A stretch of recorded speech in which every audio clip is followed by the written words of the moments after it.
I'm Marlon Jett with Florida Man Sports, and I want to wish you all a happy 4th of July. God bless America. Speaking of American sport, let's talk about hot dog eating, and let's talk Joey Chestnut, the GOAT. Today, he took away his 16th mustard belt, making it his 16th world title, making him arguably the greatest athlete of all time. Now, today didn't come without controversy, as there was a lightning delay that ended up in a cancellation. But Joey said, no. I'm gonna go get these guys, and we're gonna do this fucker. And that fucker he did.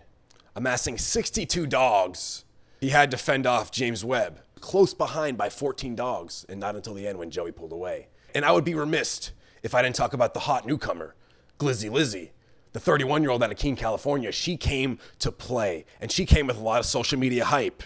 As I saw her going around Twitter, she was not to be messed with. I want to give a quick Florida Man PSA to be careful out there with fireworks. The 4th of July can be a dangerous, dangerous holiday. Shout out Jason Pierre-Paul. Stay safe, folks. Let's kick it over to America's favorite pastime, baseball, where Patrick Corbin had himself a day, and a day he did not. Corbin allowed 6 runs on 10 hits over 5 innings. Quite the day in America's capital. Quick shout out to Jonathan India.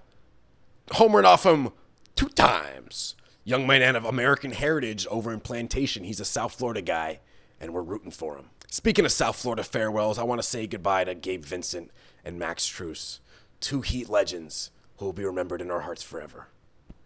But on the bright side, that might be clearing up room for Dame Lillard, and I call that... Do you have a ball for this? And I call that a slam dunk.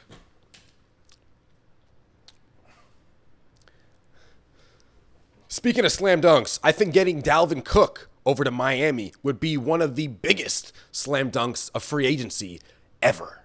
This move would put the Dolphins over the top after acquiring Jalen Ramsey already this offseason. These two could be reunited. And it feels so good. They could be reunited together like they were at FSU when they were wreaking havoc with old J-Boo Winston. In South Florida, it seems the quarterback play is improving and improving. Talking about at the high school level. It seems to be the year of the quarterback in South Florida. And this year, Miami Central happens to have 3 quarterbacks, when usually they didn't have any. They had Rakeem Cato, and I guess that's it, but he was good. We have a 3-way quarterback battle at Miami Central between Antonio Smith, a la Killian, Beckon Krizza, a la Colorado, and then California, and then we have arguably the favorite, J.C. Evans, the young man out of Brandeis, Texas. Now, all 3 bring something different to the table. Antonio Smith, quite the strong arm for the shorter in stature dude. Krizza has the upside. He has the wow factor with the height, the pizzazz. But J.C. Evans, he's a playmaker. His pocket presence is exquisite. His feel for the game is next level. So I think when he develops the passer, and he provides the extra element and he provides the extra element on the ground game where he's truly a dangerous threat. Now, what do I think? I think the clear option has to be J.C. Evans. These 3 are all capable starting quarterbacks at the high school level, and I would argue they're all Division I quarterbacks at some level. But time will tell what Miami Central does, and I'm looking forward to seeing who comes out of that battle victorious. Speaking of quarterbacks in South Florida, Austin Simmons just announced that he's going to skip 2 grades to enroll at Ole Miss early, and he's also going to enroll at Ole Miss and not the University of Florida, to a big shock to everybody. Lane Kiffin works his magic again. Now, this kid is very impressive. He took high school classes from middle school. He took college classes in high school, and his tape is the most impressive high school quarterback tape I have ever seen in my life.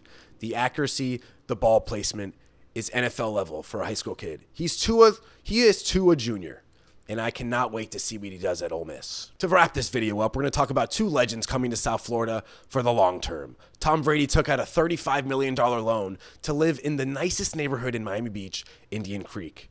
And I have some inside knowledge that Giselle was renting a house right by there, so we'll see how that ends up. And Messi signed a 2-year, $150 million deal with the option to become an owner after he retires. I would say business is booming in South Florida, but not for Antonio Brown. He was doing something courageous by owning an Arena League football team so we can give back and pay professional athletes. The only problem is he didn't pay him. These guys weren't getting paid, and therefore he got kicked out of the league. So much for business being booming, Antonio. I want to wish you all a happy 4th of July. Stay safe. Florida Man Sports. Florida Man Sports. Florida Man Sports News.